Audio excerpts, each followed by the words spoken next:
Awalnya cuma disuruh benerin pipa air, ujung-ujungnya malah dapet janda kayak asal Jerman. Gimana ceritanya tukang laden bisa berubah jadi calon juragan Eropa? Bukan sulap, bukan sihir. Ini cerita yang bisa bikin kamu mikir, kok bisa? Sebelum lanjut ke alur hidup yang plot twist ini, jangan lupa pencet like, subscribe, dan komen di bawah. Kalian nonton dari kota mana, gengs? Nah, yang paling penting, Anda baca deskripsi videonya, biar nggak salah paham dan nggak nyasar ke teori konspirasi.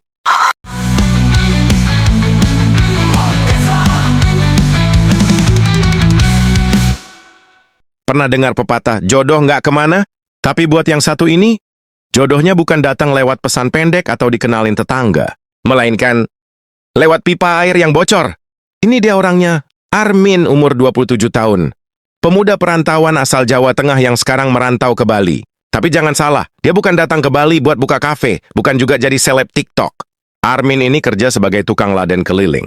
Ahli saluran air, keran bocor, pipa mampet, sampai wastafel yang suka ngambek. Kehidupan Armin sederhana, apa adanya. Bangun pagi, sarapan seadanya, kadang roti, kadang cuman air galon sama angin pagi.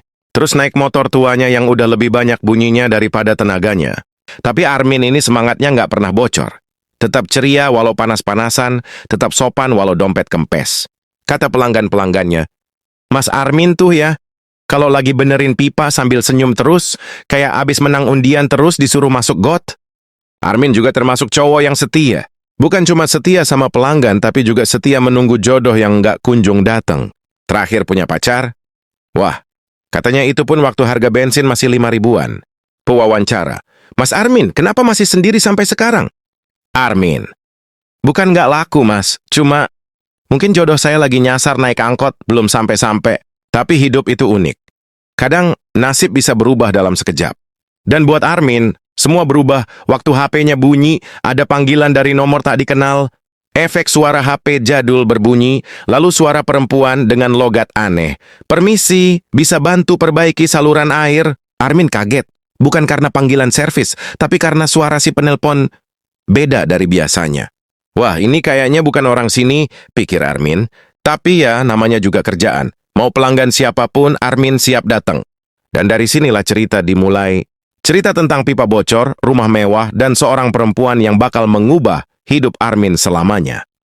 Hari itu cuaca panasnya kayak api cemburu mantan. Armin baru aja kelar benerin saluran air di rumah kos, dan lagi istirahat sambil ngopi hitam tanpa gula.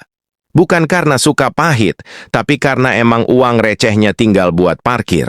Tiba-tiba HP-nya bunyi. Nada deringnya masih pakai lagu dangdut lama karena ringtone lain udah ngadat. Armin lihat layarnya, nomor tak dikenal. Efek suara HP dan tangan Armin gemetar sedikit. Halo, ini Mas Armin tukang laden ya? Suaranya cewek, tapi agak aneh. Campur logat asing kayak orang lagi belajar bahasa Indonesia dari subtitle sinetron. Iya bu, ada yang bisa saya bantu? Jawab Armin sambil sigap ambil pulpen siap catat alamat. Saya punya masalah air, pipa, rusak, bocor semua. Bisa datang sekarang? Armin mikir, waduh, ini orang ngomongnya kayak Google Translate mode hemat kuota. Tapi namanya juga pelanggan, harus tetap dilayani. Siap bu, kirim aja alamatnya, kata Armin. Dikirimlah alamat lewat SMS. Jalan Bukit Indah nomor 12, Villa Melati. Villa? Wah, pelanggan kali ini kayaknya bukan sembarangan. Dengan semangat setengah penasaran, setengah takut nyasar, Armin pun berangkat. Motornya ngeden tanjakan, tapi akhirnya sampai juga di gerbang besar, ada tulisan Villa Melati, warna emas. Pintu gerbang dibuka oleh penjaga, lalu Armin disuruh masuk. Begitu sampai halaman, Armin langsung bengong. Ya Allah, ini mah rumahnya kayak sinetron jam 7, luas banget, halamannya bisa buat upacara bendera. Lantai marmer, kolam ikan, dan ada patung singa di depan pintu. Tapi bukan singa beneran, ya. Nanti Armin kabur. Armin pencet bel, lalu pintu dibuka. Di depan pintu berdiri seorang perempuan bule, kulit putih, rambut pirang, pakai daster warna biru laut. Wajahnya dewasa, tapi tetap cantik. Matanya ramah, senyumnya bikin Armin salah fokus. Mas Armin ya, silakan masuk, katanya sambil senyum. Armin bengong, sempat ragu masuk. Dalam hati, waduh, saya cuma tukang laden tapi disambut kayak tamu kehormatan. Setelah duduk sebentar, si ibu bule mulai cerita. Ternyata, dia sudah lama tinggal di Bali. Namanya Bu Monika. Janda, tinggal sendiri, dan baru sadar pipa airnya bocor waktu air dari kamar mandi ngalir ke ruang tamu. Saya bingung. Tiap saya mandi, airnya lari ke sofa, kata Bu Monika. Armin senyum kecil, lalu jawab, kalau air udah pindah tempat sendiri berarti dia udah capek kerja, Bu. Bu Monika ketawa. Armin ikut ketawa. Tapi dalam hati, wah, ini kok bulenya asik ya? Armin langsung cek kerusakan. Masuk kamar mandi, jongkok, buka penutup saluran. Tangannya cekatan, tapi pikirannya mulai goyah. Ini rumah gede banget. Saya benerin pipa aja deg-degan. Apalagi kalau disuruh ngobrol terus. Setelah sekitar 30 menit kerja, Armin pun selesai. Sudah saya bereskan, Bu. Tapi mungkin harus diganti bagian dalamnya biar nggak bocor lagi. Oke, kamu bisa datang lagi besok? Bisa, Bu. Jam berapa? Jam berapa aja. Kamu silakan aja. Saya di rumah terus. Armin dalam hati, ini servis pipa atau sinyal-sinyal? Bu Monika lalu mengantar Armin sampai depan pintu. Tapi sebelum pamit, dia bilang, terima kasih banyak ya, kamu orangnya baik dan sopan. Jarang sekali saya bertemu orang seperti kamu. Armin senyum canggung lalu jawab, sama-sama, Bu. Saya juga jarang ketemu pelanggan yang senyumnya adem gitu. Kamera zoom wajah Armin yang mulai salah tingkah, lalu motor bebeknya yang susah nyala. Dan sejak hari itu, panggilan dari Bu Monika bukan cuma sekali. Kadang minta periksa wastafel, kadang minta betulin lampu, kadang cuma minta bantu angkat galon. Tapi dari situ Armin mulai curiga. Ini rumahnya bocor semua, atau hatinya yang mulai terbuka? Seminggu kemudian, sejak pertemuan pertama itu, Armin jadi makin sering dapat telepon dari Bu Monika. Bukan cuma soal pipa, tapi juga lampu taman yang mati, lemari dapur yang miring, sampai minta tolong nyalain pemanas air. Armin sih senang-senang aja. Tapi lama-lama dia mikir, ini rumah kok kayaknya tiap hari ada yang rusak ya? Apa jangan-jangan saya dijebak jadi tukang tetap di hati dia? Armin masuk rumah Bu Monika, bawa tang, tapi dandan lebih rapi dari biasanya. Bahkan rambutnya disisir pakai minyak kelapa. Setiap kali datang, sambutannya makin hangat. Kadang dibuatin teh manis, kadang ditawarin kue buatan sendiri. Pernah sekali Bu Monika bikin roti isi sosis dan bilang, saya belajar bikin ini dari internet, kamu coba ya. Armin ngunyah pelan-pelan terus bilang, enak Bu, sosisnya pas. Padahal dalam hati, ini roti kerasnya bisa buat ngusir maling, tapi masa iya saya bilang. Hari demi hari berlalu, obrolan mereka makin panjang. Bu Monika sering nanya-nanya soal hidup Armin. Kamu tinggal di mana Armin? Saya ngontrak Bu, kamar kecil tapi nyaman. Asal nggak hujan soalnya atapnya suka rembes. Kamu nggak ada pacar? Belum, Bu. Lagi nabung dulu. Biar nanti kalau nikah nggak cuma bawa cinta, tapi juga bawa kompor gas. Bu Monika ketawa lepas. Armin senyum-senyum, walau pipinya mulai panas sendiri. Kadang mereka ngobrol sampai sore. Kadang cuma duduk bareng di teras sambil dengar suara angin dan kodok di kolam. Dan lucunya, Armin mulai nunggu-nunggu panggilan servis dari Bu Monika. Bukan karena uangnya, tapi karena hatinya mulai nyangkut. Armin dikontrakan. Ngecek HP tiap 5 menit, senyum-senyum sendiri. Teman kontrakan Armin mulai curiga. Min, lu kenapa sih akhir-akhir ini glowing banget? Jangan-jangan lagi PDKT ya? Armin cuma jawab, ah mana ada. Ini cuma sering kerja di rumah adem, jadi kulit nggak terbakar. Tapi hatinya udah mulai terbakar pelan-pelan. Armin duduk di dapur rumah Bu Monika, lagi bantuin pasang rak piring. Hari itu Bu Monika tiba-tiba bilang, Armin, kamu baik sekali. Saya merasa tenang kalau kamu ada di sini. Armin senyum, canggung dan jawab, saya juga tenang Bu, soalnya di sini nggak ada cicilan. Mereka tertawa lagi, tapi kali ini ada jeda hening. Mata mereka sempat saling pandang agak lama. Dan itulah pertama kalinya Armin sadar. Kayaknya, saya suka sama Bu Monika. Tapi, boleh nggak ya? Saya cuma tukang laden. Dia janda kaya. Kayak film drama, tapi yang beneran. Armin pulang naik motor sambil senyum-senyum sendiri. Lampu sein lupa dimatiin. Sejak itu, Armin jadi rajin mandi. Parfum yang cuma dipakai pas lebaran, sekarang dipakai tiap kali mau ke rumah Bu Monika. Gaya rambut mulai disisir ke samping, walau angin Bali tetap menang. Bahkan dia sempat cari di internet, ciri-ciri wanita bule suka sama pria lokal. Hasilnya, nggak terlalu membantu, tapi semangat Armin makin jadi. Hubungan mereka makin dekat. Tapi, apakah Bu Monika juga punya rasa yang sama? Atau jangan-jangan, Armin cuma dianggap tukang langganan yang bisa diajak ngobrol? Semua itu akan mulai terjawab. Armin duduk di atas motornya, lihat langit sambil senyum kecil. Sejak sering ke rumah Bu Monica, hari-hari Armin terasa beda. Dulu bangun pagi males-malesan, sekarang jam 6 udah mandi, padahal janji ketemu jam 10. Biasanya sarapan cuma kerupuk sama air putih, sekarang makan nasi lengkap, biar kuat pas angkat galon, dan angkat beban perasaan. Teman kontrakan Armin makin curiga. Min, lu tuh beneran kerja servis apa hati lu yang lagi di servis? Armin cuma ketawa. Dalam hati dia tahu, ada sesuatu yang tumbuh. Armin datang ke rumah Bu Monica, bawa peralatan servis, tapi dandanan udah kayak mau kondangan. Harusnya ada Bu Monica menyambut dengan senyum lebar. Armin, saya masak makanan Indonesia hari ini. Coba, kamu suka nggak? Di meja makan terhidang nasi goreng versi bule. Warnanya agak pucat, nasinya keras, dan ada potongan brokoli di tengah. Tapi Armin makan dengan semangat. Enak, Bu. Ini rasanya beda, tapi unik. Dalam hati, ini sih bukan nasi goreng. Ini nasi kesasar. Tapi demi menghargai usaha, gaskeun. Setelah makan, mereka duduk di taman belakang. Angin sore pelan, suasana tenang. Tiba-tiba Bu Monica berkata pelan, Armin, kamu tahu nggak? Saya senang kalau kamu datang. Rumah ini biasanya sepi. Tapi sejak kamu sering ke sini, rasanya hidup lagi. Armin kaget, terus pura-pura sibuk betulin sandal. Saya juga senang, Bu. Soalnya, di sini adem. Sama, makanannya unik. Bu Monica ketawa kecil. Kalau kamu mau, kamu bisa datang ke sini bukan hanya saat ada yang rusak. Datang aja kalau mau ngobrol.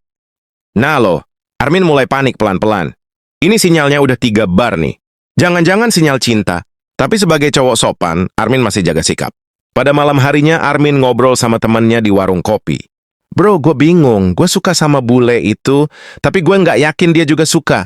Lo sadar nggak sih, dia manggil lo terus, nyiapin makanan, ngajak duduk bareng. Itu tuh sinyal, Min. Ya siapa tahu dia cuma kesepian. Min, lo sadar nggak? Banyak bule yang kesepian, tapi nggak semua nyari tukang laden buat ngobrol tiap sore. Armin mulai mikir. Bener juga, mana ada pelanggan yang tiap manggil servis, nyiapin makanan, bahkan pernah kasih oleh-oleh. Iya, oleh-oleh.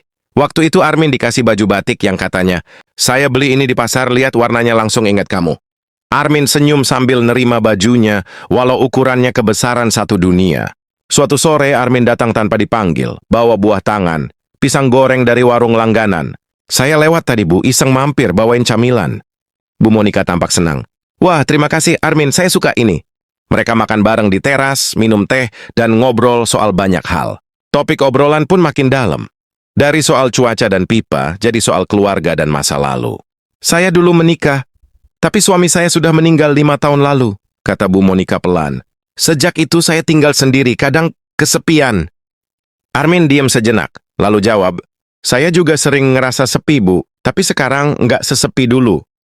Mereka saling pandang, nggak ada suara, cuman angin sore dan suara kodok di kejauhan. Tapi Armin tahu, ini bukan obrolan antara tukang dan pelanggan, ini udah masuk wilayah perasaan. Malam itu Armin pulang dengan hati campur aduk. Bukan karena motornya mogok, tapi karena hatinya kayaknya udah bener-bener nyangkut. Kalau saya nekat nembak, diterima nggak ya? Tapi sebelum itu, Armin harus pastikan, apa Bu Monica benar-benar serius? Atau cuma ramah karena dia baik hati? Dan semuanya mulai terjawab. Waktu Bu Monica mengajak Armin makan malam khusus. Bukan servis, bukan ngobrol biasa, tapi makan malam berdua. Disinilah hidup Armin mulai berubah total. Dulu cuma benerin pipa, sekarang malah benerin hati janda kaya. Tapi tentu saja, semua tetap dibalut dengan gaya lucu, santai, dan panjang sesuai gaya sebelumnya. Armin berdiri depan cermin kontrakan, pakai kemeja yang agak ketat, rambut disisir, dan senyum-senyum sendiri. Malam itu beda. Bukan malam biasa. Karena Bu Monica ngajak Armin makan malam khusus, bukan sambil pasang pipa, bukan sambil angkat galon, tapi benar-benar makan malam berdua. Saya mau masak makanan spesial buat kamu, katanya. Armin langsung siap-siap. Bahkan parfum yang udah lama nganggur disemprot sampai dia bersin 3 kali. Bismillah, kata Armin sambil bercermin. Kalau ini bukan jodoh, minimal saya udah kenyang. Armin datang ke rumah Bu Monica, suasana remang, ada lilin di meja makan. Musik klasik pelan mengalun, Armin langsung keringat dingin. Silakan duduk, Armin. Armin duduk canggung. Di meja ada makanan yang, jujur, Armin nggak tahu namanya. Ada daging yang dibalut daun, ada sup yang isinya bunga, tapi Armin tetap makan dengan sopan. Enak, Bu. Dalam hati, oh ini mah kayak makan hiasan, tapi oke lah, demi cinta. Di tengah makan malam itu, Bu Monica menatap Armin, lalu bicara pelan. Armin, saya sudah lama sendiri, dan saya merasa kamu membawa cahaya di rumah ini. Armin hampir keselek sendok. Saya juga senang bisa bantu di sini, Bu. Bukan cuma bantu perbaiki rumah Armin, tapi kamu juga bantu perbaiki hati saya. Suasana hening. Hanya terdengar suara angin dan detak jantung Armin yang makin kencang. Armin, kamu mau tinggal di sini? Armin bengong. Tinggal di sini, Bu? Iya, kalau kamu mau. Saya ingin kamu jadi lebih dari sekadar tukang laden. Saya ingin kamu jadi teman hidup saya. Armin diam. Kaget, tak percaya. Bu, saya ini cuma tukang. Saya nggak punya apa-apa. Saya nggak yakin saya cukup untuk Bu Monica. Tapi Bu Monica memotong pelan. Saya nggak butuh kamu punya apa-apa. Saya cuma butuh kamu jadi diri kamu. Armin dikontrakan. Malam harinya. Tatap langit-langit, senyum kecil. Lalu telepon sahabatnya. Bro, lu nggak bakal percaya gue ditembak janda bule. Hah? Serius lo dipanggil buat servis apaan? Bukan servis, bro. Ini makan malam, dikasih lilin, dikasih perasaan. Temannya langsung teriak dari seberang telepon. Gila, Armin menang banyak. Beberapa minggu kemudian, Armin resmi tinggal di rumah Bu Monica. Bukan sebagai tukang, tapi sebagai pendamping hidup. Pernikahan mereka sederhana, hanya dihadiri teman dekat dan beberapa warga sekitar. Tapi suasananya hangat. Dan saat Armin mengucap ijab kabul, seluruh tamu bersorak, bahkan ayam tetangga pun berkokok gembira. Armin dan Bu Monica duduk di teras rumah sambil minum teh. Sekarang Armin pakai baju rapi, wajahnya lebih bersinar. Hidup Armin berubah. Dari kontrakan bocor pindah ke rumah mewah.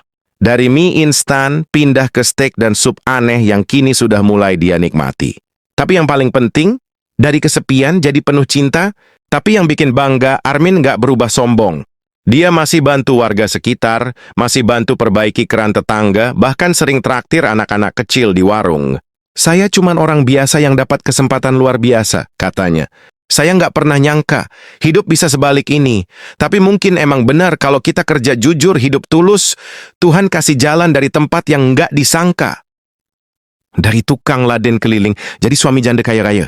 Dari kontrakan bocor, pindah ke rumah, yang pintunya aja ada remote. Tapi Armin tetap Armin, sederhana, rendah hati dan nggak pernah sombong. Cerita ini bukan soal kaya atau bule, tapi soal takdir yang datang ke orang yang sabar dan tulus. Siapa sangka, dari betulin pipa bisa ketemu cinta. Jadi buat kalian yang nonton, jangan remehkan pekerjaan sekecil apapun.